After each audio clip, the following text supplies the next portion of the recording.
I am here to talk about Vijay Dandetha, and Uday can tell his reasons, but I fell in love with Vijay Dandetha's work in Hindi translation when I was fresh out of college. And I was teaching at a school in Jaipur. And I told this, I apologize to those of you who heard a version of this before, but I was teaching at a school that was financed by Anoki, that started the Virasit Foundation, that started the Jaipur Literature Festival. So it seems really wonderful that here we are talking about Vijay Dandetha. And they had some events, and I saw Vijay Dandetha there. I knew he was a famous Rajasthani writer. I didn't really think about it until my students started telling me about his stories, and I started reading them, and he did something with the language that I had never experienced before. And I had been studying Hindi at that point for, I think, 4 years. And they enjoyed reading them out loud. I remember these students, and I was helping them learn to read. They liked the way that the words felt in their mouths. They liked the images that came into their heads. It was just everything that you would want from a story. And I got a commission from a magazine to talk about the oral tradition in Rajasthan, and I wrote a letter to him, and I asked him if I could interview him and translate one of his stories. And I will tell you, fast forward 20-some years, 30-some years maybe, I am now teaching translation theory. I teach students how to translate, and I think it's something that you can never do perfectly. It's one of the most challenging tasks, and I love it, and I think anyone who tries it will fall in love with it. So I try to get as many people to try it as possible. But back in the late 80s, when I first met Vijay Dandetha, I showed him my translation, and I just thought, you just sit down and read, and then you write each sentence, and then it just comes out, and that's it. And he liked my translation of these children's stories, and then asked me to do more translations, and we developed this relationship that lasted for decades. And I ended up translating a 2-volume collection of his stories. And just a few years ago, I was called, I got an email that, did I know that he was being considered for the Nobel Prize in Literature? And I thought, this is very surprising to me. No, I did not know that he was on the list. And I went, of course, immediately and looked and saw that in Greece and Australia, he was in the top 3 of the, they have these betting pools. I never knew that, betting pools. And I was asked if I would write an article about what it was like to work with him. And I thought, oh, this is a really nice opportunity. So I said, if he doesn't get the Nobel Prize in Literature, will the article still be published? And it was. And the editor was very nice, and he said, yes, this is, I just want to take this opportunity to get his name recognized a little bit more. And one of the articles that they published talking about his work and how he was in the running was the rumor. They called him the Shakespeare of Rajasthan, and so I wanted to say a bit about the title, but have you think about something else. I love the way one of these articles starts, because it just is so much the way Vijay Dandetha is. They called him up, and they said the same thing to me that they said in the email. They called him up and they said, did you know that you're on the top list? And his first reaction was, says who? So he's very skeptical, but apparently a group of journalists went to his village and watched the announcement of the Nobel Prize. And that year it was I can't remember his name, the Swedish poet, I should know his name. And you probably have not heard that Vijay Dandetha got a Nobel Prize in Literature, because he did not. So that's as far as it got. But he's, you'll see a film, and I want you to notice 2 things when you watch the film. I just watched it a night before, and it just made me feel so nostalgic for spending time with him. I told you that the first thing I noticed was when the kids were reading his stories, that you could tell that they liked the feel of the words in their mouths.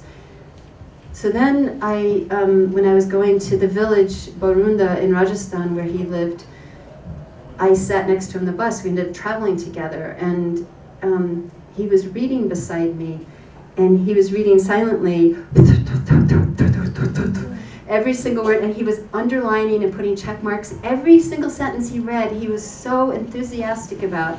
I get to Borunda, they have a folklore institute, and you'll see there's some pictures there. And there were books and books in the library. Every book I picked up, it was underlined and checked. He had gone through every single one with that same enthusiasm, and you could almost feel him reading it alongside you. Another thing I want you to just pay attention to, there's a wonderful shot where it's a kind of close-up of his shoes. So he made his life in this village where he had grown up, and they used, the family maker used the same shoemaker as almost everyone in the village, so much that I didn't know this man's name, they just knew him as the shoemaker, Mochi. And they're beautifully made, and it speaks to the kind of aesthetic that also is a certain kind of politics. And I'll talk about what that is, that combination of aesthetic and politics, and you see it in his writing, but you see it in everything about his day-to-day life. And I think maybe you would like to speak more about working with Vijay Dandetha. I just want to say a few things, because you really spent a lot of things about him. I read him first time in, I think, in 76 or something. And it was translated from his original language, that was Rajasthani, to Hindi. And the story was Duvidha. And why I read it, the reason was that one of upcoming filmmaker is still considered to be very brilliant, incredible filmmaker. Now he's no more, Manikal. He was very young then, and he went all the way to his place, his village. And that village is quite far off. It's not in a city. It's around 105 kilometers from a city, Jaipur. And he was an unusual writer. He was living like a small farmer and wearing all kinds of like dhoti, up to knee level in mirjai here, and sometimes Rajasthani pagdi, turban. Always something on his head. And he knew the art how to do this pagdi. And he once told me that more than there are 300 kinds of for different occasions. So he knew a lot about the traditions. And I wonder if anybody knows Rajasthan and its the jewel legacy and everything like him. And one thing which is very important, that he never wrote in Hindi, Khadi Boli, which is the official language. He stuck to his original language, that is Rajasthani. And before him, Rajasthani was considered as a dialect, a minor dialect of Khadi Boli, Hindi, the official language. And he was the one, the first. He tried his hands to develop a prose in that language. So the prose of Rajasthani is, he was the pioneer. And that is the reason you called him Shakespeare, and I call him Bhartendu. Like Bhartendu was the first to evolve this modern Khadi Boli, people consider. And he was there for Rajasthani. And he was so important, and just in 2 minutes I am going to tell you.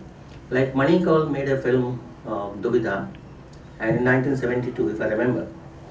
And in Cannes Film Festival, that was the first film which was shown in a special regard section. And Manikal is still known for that film. It became kind of a milestone of his career. And then, who not? Like Shyam Benegal made a film, Charandas Chor.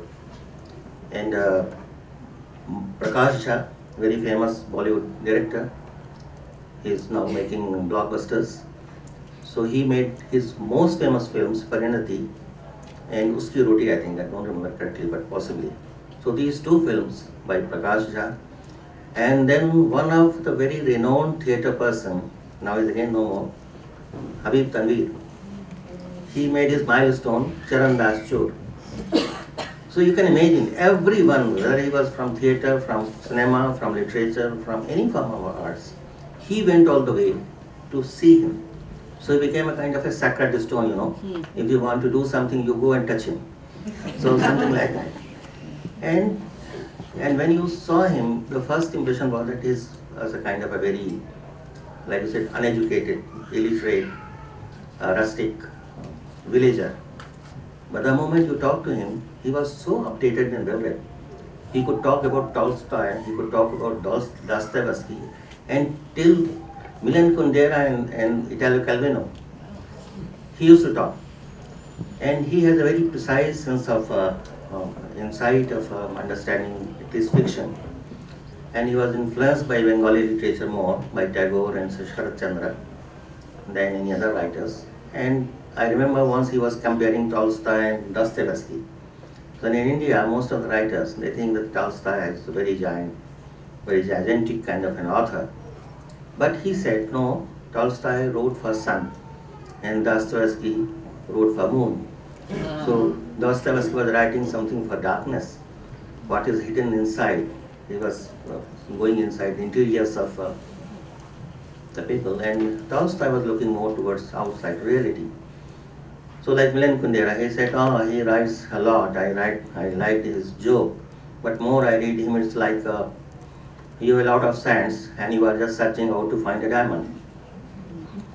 So he is very this way, and fortunately in 80s I came very close to him, and he liked my writings, and I was of course a fan of him. I thought he was like a patriarch, and I visited his house. I made a couple of films on him, and I also made 10 short films on his 10 short stories. And one thing, he was never satisfied with one of his short stories. Like one I remember, one I tell you, like there was one short story. The title was Ibrahim the Bandmaster. Ibrahim the Bandmaster. He wrote the first draft, it was published. He wrote in 1946.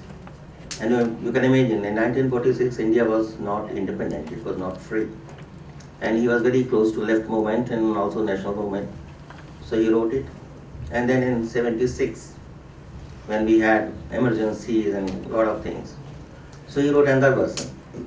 And he asked me that you should make a film, a single film, and try to combine these two texts together. And it was very difficult. I mean, you can imagine, the author who is writing before a country got independence, and the same author is writing when even democracy is in perils. So I tried, I did it, and I showed it to him, and he really liked it. So this way, his loss is a big loss. I remember in the last time, 4 or 5 years ago, and Amitabh Gokhale asked me that he should be called over here to Jaipur for inaugural session. Because in whole Rajasthan he was well known. And one strange thing that when we were walking in remote villages around Jaipur, and we would meet some shepherds with their sheep, you ask them, they knew about him. So he was very popular. And that is the reason he had very, his relationship, not even contacts, it was a deep relationship with the people there.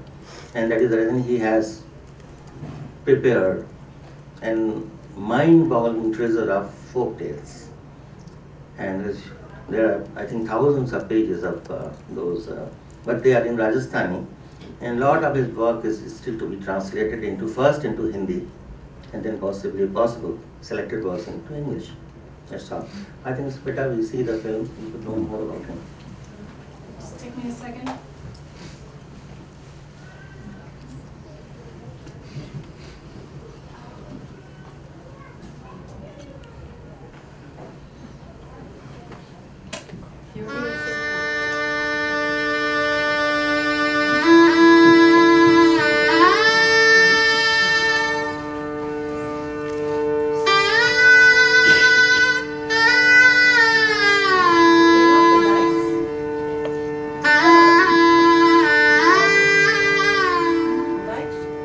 Rajasthan's beloved writer Vijay Dandetha, popularly known as Vijay, put his remote village Borunda on the international map.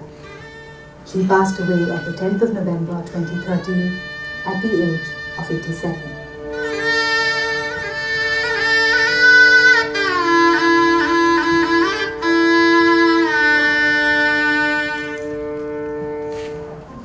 एक एक दिन मेरे लिए फांसी के बराबर है कि जिंदा हूँ और मेरी कलम बंद है।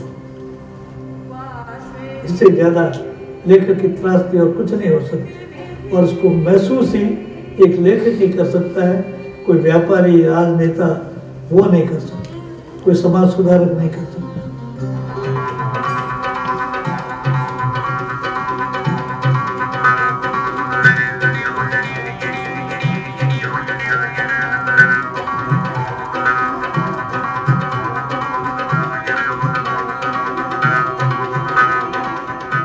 लेखक की शक्ति के बारे में लेखक लोग कुछ भी मुगालते में रहे। कलम का टाइम था पहले 18वीं 19वीं शताब्दी तक, और इससे कलम हथियार के रूप में काम आया, लड़ाई लड़ी, लेकिन अब कलम और लेखक की कुछ भी हैसियत नहीं है।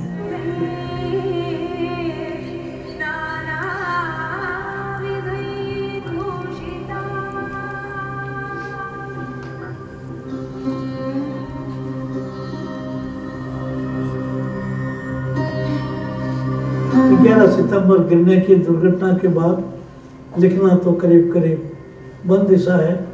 वापस स्मृति लौट आई है, याददाश्त लौट आई है, और अब उमड़ रहा है कि लिखने के लिए कलम वापस चलाऊं।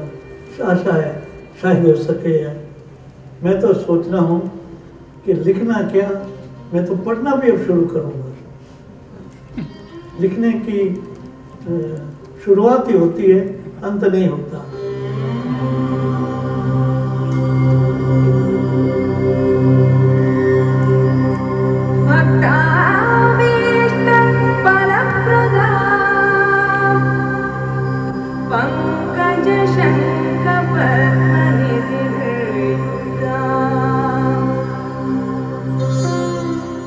साहित्य कलम की ये जिम्मेवारी है कि वो मनुष्य को भीतर से समृद्ध करे, विकसित करे, उसका उत्कर्ष करे। ये जिम्मेवारी सबसे बड़ी है। जो मनुष्य इंसान होता जा रहा है, वापस मनुष्य को मनुष्य बनाए, ये साहित्यकार और कलम की जिम्मेवारी है। इसका विकल्प दूसरा कोई नहीं है।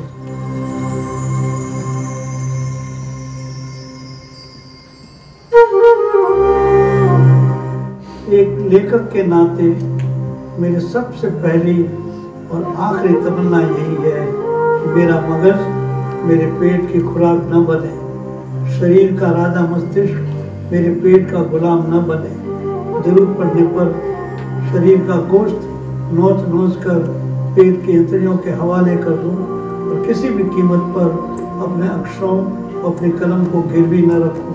मेरी कमर झुक जाए पर मेरी कलम न झुके। मेरे अक्षरों को धन की लालसा न हो, मेरे शब्दों को सत्ता का भय नहीं हो, मेरी रचना में यश की बू नहीं हो। लेखक का सबसे बड़ा श्रेय यही है। बात बहुत बड़ी है, मेरा हौसला बहुत छोटा है, मेरी क्षमता बहुत नगण्य है। अपने सुने हुए और पढ़े हुए हर शब्द से आशीर्वाद चाहता हूँ, मेरी टेक निभाएं। बड़ा लेखक न बन सकूँ न सही, अच्छा नहीं लिख सकूँ न सही, न ज़्यादा नहीं लिख सकूँ न सही, लेकिन लेखक की मर्यादा को न तोड़ूँ, शब्दों के गौरव को लांछित न करूँ। बस इतनी बर्ख्वाहिश है। आज की तमन्ना तो यही है।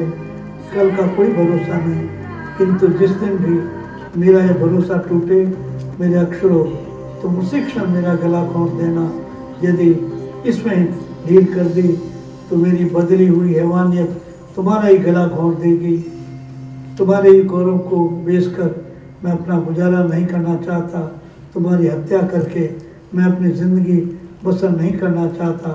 मुझे लेखक नहीं बनना है, लेखक की मर्यादा का पालन करना है।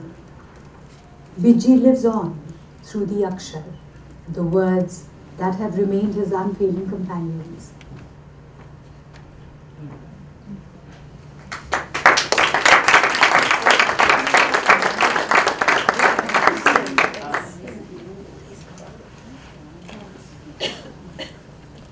I just wanted to introduce Mr. Manoj, who had gone to the village with Mr. Uday Prakash. So let's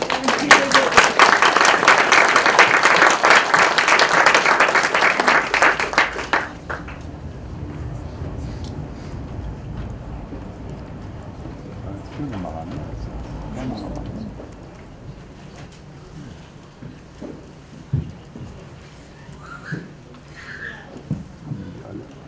you say a little bit about making that recent film? You talked about the earlier ones. Yes.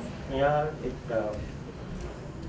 it was a tragic incident which he talked about. He fell in a bathroom, and also 9/11 he has referred. And he lost his memory. And we thought that possibly he's not going to come back again.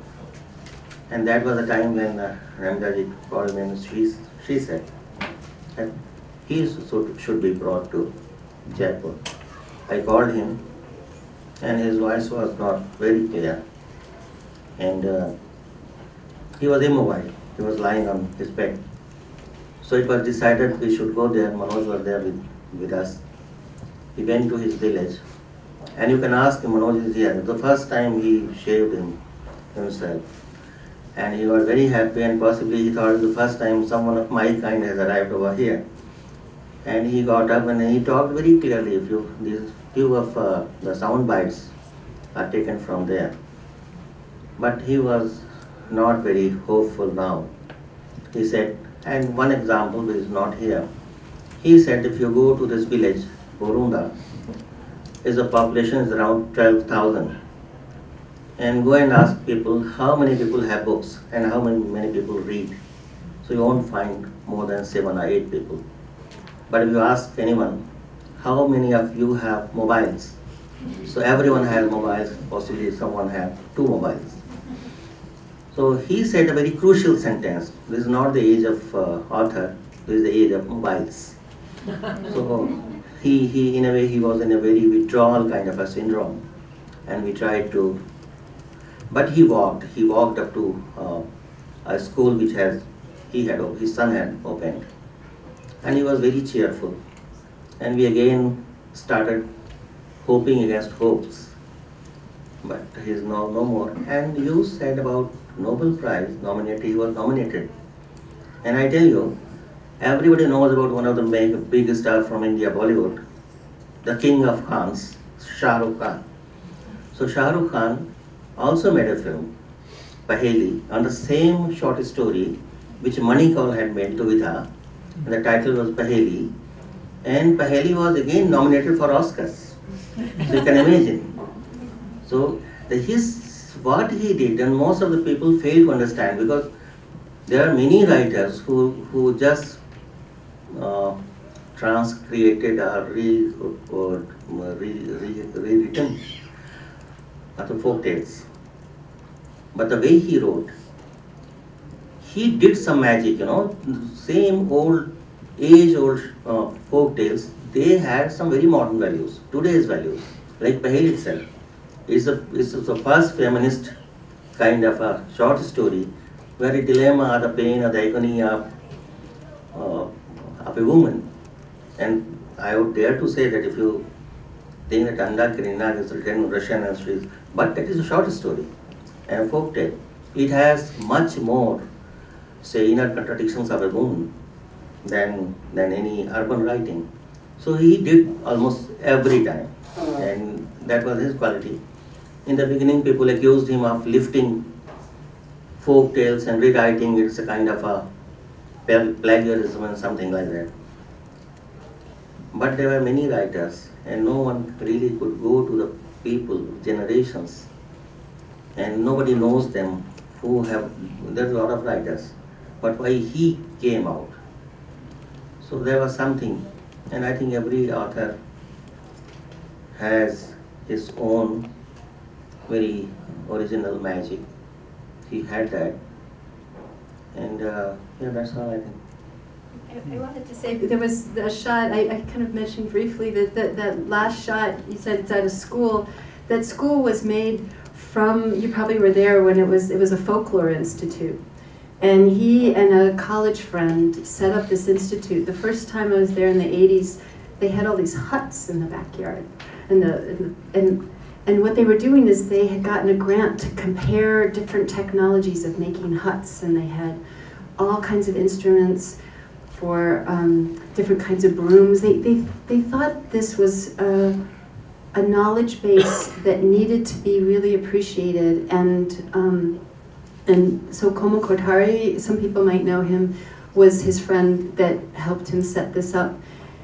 He said he would be in exactly the same setting, hear the same story, and he would try to tell the story, couldn't even get the way that the person had told it. And meanwhile, Vijay Dandetha somehow was able to just turn it into something completely different. Like the story that Paheli, Dubita, the different versions are just something that is a quick 2-sentence thing that a mother does to her child to distract their kid when they're sick.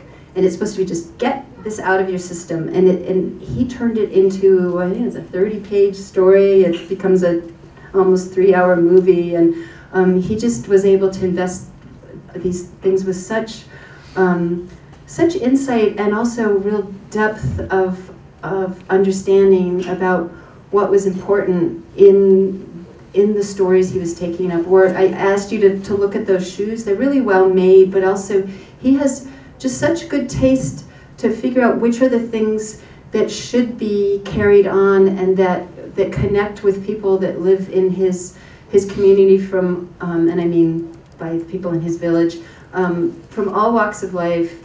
And he does it in a way that makes people proud to be Rajasthani. I had several people tell me that there was something about the work that he did with the storytelling, and also that he and Komo Kothari did with the Folklore Institute, that really made people feel part of something bigger, and kind of repackaged it in a way that made them want to continue on. Should we have questions? If you'd like, yes, if you're ready for that. Would anybody like to ask some questions? I'll bring you the microphone so everyone can hear. Ah. Thank you, very interesting. I had a question. In the movie, what was he speaking Hindi or was he speaking Rajasthani? Because it sounded like Hindi to me. Go ahead. He spoke even Khadi Koli, but Hindi, you know, I keep on telling you, Hindi is not a similar kind of a language. It has plurality. Like in Rajasthan, the same Khadi Hindi is spoken differently, and in my area, Chhattisgarh is spoken differently. So Hindi has a lot of like Jamaican English. So, let's tell one story about this. Yeah. When I first started reading him, read him in Kailash Kabir's wonderful translations. He's a wonderful Hindi translator, and then I started trying to learn Rajasthani, and the family. I spent a lot of time in Boulder, and they would switch. They would speak mostly in Rajasthani, and I noticed they could speak Hindi, like he's doing here. They could switch to a kind of Rajasthani that I and other Hindi speakers could hear, and then they could switch to the one that no one could understand. So I kept reading more and more of his work. So some of the things I translate directly from Rajasthani, and some I did through these wonderful Hindi translations. So like Choboli, the title of story, that's directly from Rajasthani. And so I was getting, so I could understand, especially when his particular family spoke, because that was what he's. So one time they were talking and they said something, and I piped up and I said, I kind of added to the conversation, and they all looked at me in shock because they were speaking their code language, and I finally was getting to the point where I could understand. And they knew they were doing that. I mean, so there are different versions of Rajasthani, and one of the things he does with his Rajasthani is that he purposely uses vocabulary from different groups. So Rajasthani, if you start looking into it, you find out there's different versions. When I was studying, I was using a textbook from the 19th century. There's a grammar book. There's not much kind of material for studying the language. And I studied with someone who was an announcer for Doordarshan. He'd say, if you're in Udaipur, you say it this way, and if you're in, he would make me say everything 8 ways because there are all these different regions. But even beyond the regional differences, there are caste differences. And so Vijay Dandetha's stories, he's very particular about if a story is told by this particular kind of farmer, he goes and he spends time and he writes down particular phrases, kind of instruments that are used in their trade so that is in the story, and he's very deliberate about that. And you can, and some people I would read them, I had a colleague who was from Rajasthan who's a linguist, I would read him a random sentence and he would say, oh, that, he would tell me what the cast group was. You had a look at I tell you the reason. I think when I was making this film, the first time he told me about his life, and as people say that every writing is autobiographical somehow. So when he was 4 years of age, and his family, they were farmers, they developed some dispute with the landlord, the big landlord, the big feudal lord.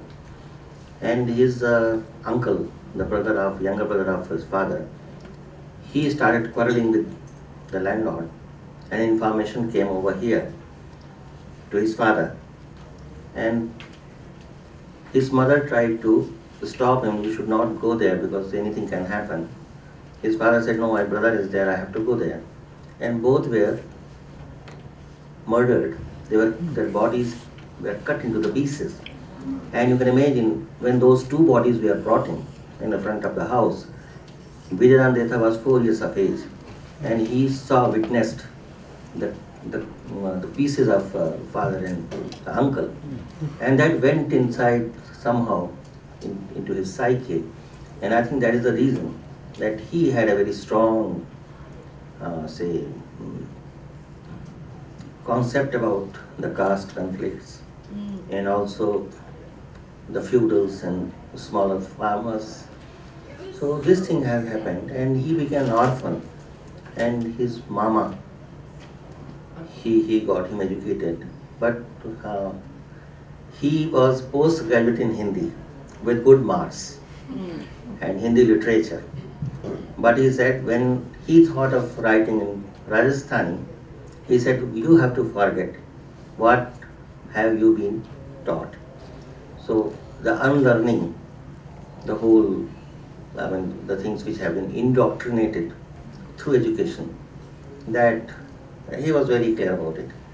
So he was he is a man of his own kind. And I don't see, we think only urban writers are the writers, and when you would have seen him, he was unlike any urban writer. But he didn't have any kind of a, contempt towards cities, urban life. And there is a very famous short story that is Ariku Hitler. So here is a city boy, is a teenager, cyclist, who is thinking to come into a national team for cycling events. And he got killed by the feudal farmers who are running a tractor. So he has a different kind of money. He never thought about, he was like urban writer writing and rural writing. So it was not, you can't find in his writings. Yeah. And one of the things that's really interesting about that story is that he overheard some farmers talking about that incident. So he was very interested. When you read the story, you can see that he's thinking about our responsibility passing on these stories that are true about these kinds of murders, and he sees it. He calls it I called it Untold Hitlers. He uses Hitler in the title. He has the swastika on the tractor, which is a very traditional way of blessing the new object that these these farmers. It would be very everyday for these farmers, but he then invests it with this kind of global understanding of violence and a very sophisticated reading that is still very much connected to his neighbors and kind of thinking about what they all are going through. You had a follow-up question, it seemed like. Just a very quick one. When you talked about the oral tradition, you said that kids really liked to say his stories. I was wondering whether that was because of the richness of the language or whether that was the content, or both. Both, yeah. I had a request. I just want to know if by any chance you have one of the books there if you could read out. I didn't bring. Did you? If I didn't bring, no. I Oh. Just a line or two so that the audience got it.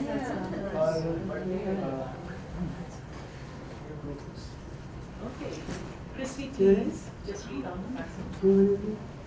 You should, can you? Just a sound or something. Yeah, you can. No, you read it, that's better. You have translated. Just a few lines. Just to give us all the sense. Okay.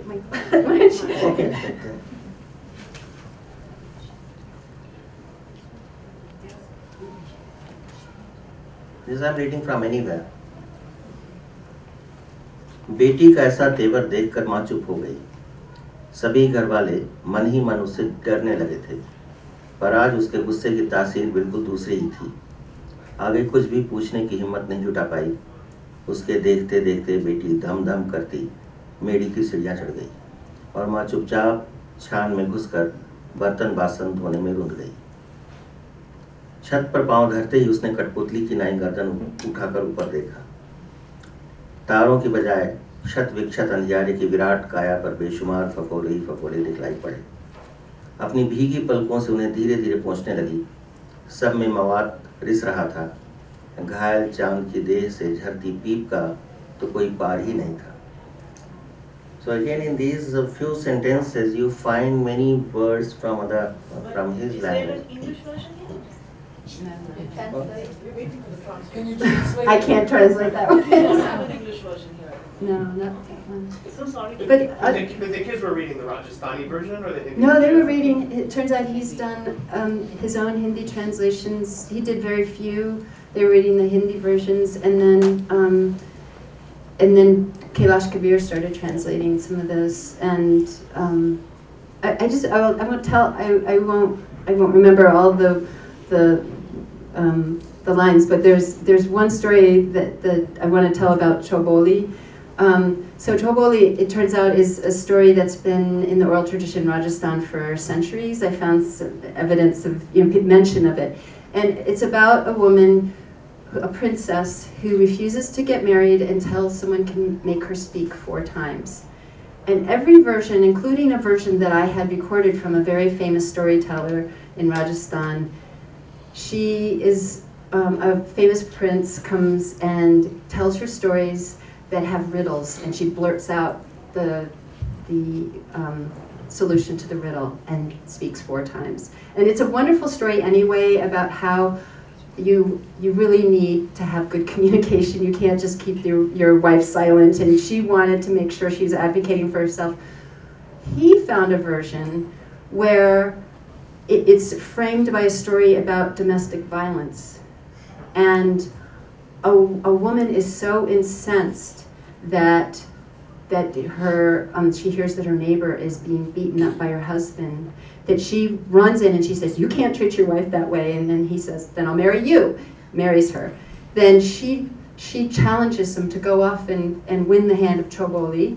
He goes, he is so awestruck by her, he's silenced and thrown into jail. And then this upstart decides that she needs to save her husband, and she goes in drag and plays the part of the conquering prince and tells the stories and wins her hand. And they go back, and they basically, the wife who is being abused and Choboli and this young girl all live together and kind of keep him sort of on the side, and the 3 of them have this wonderful matriarchy.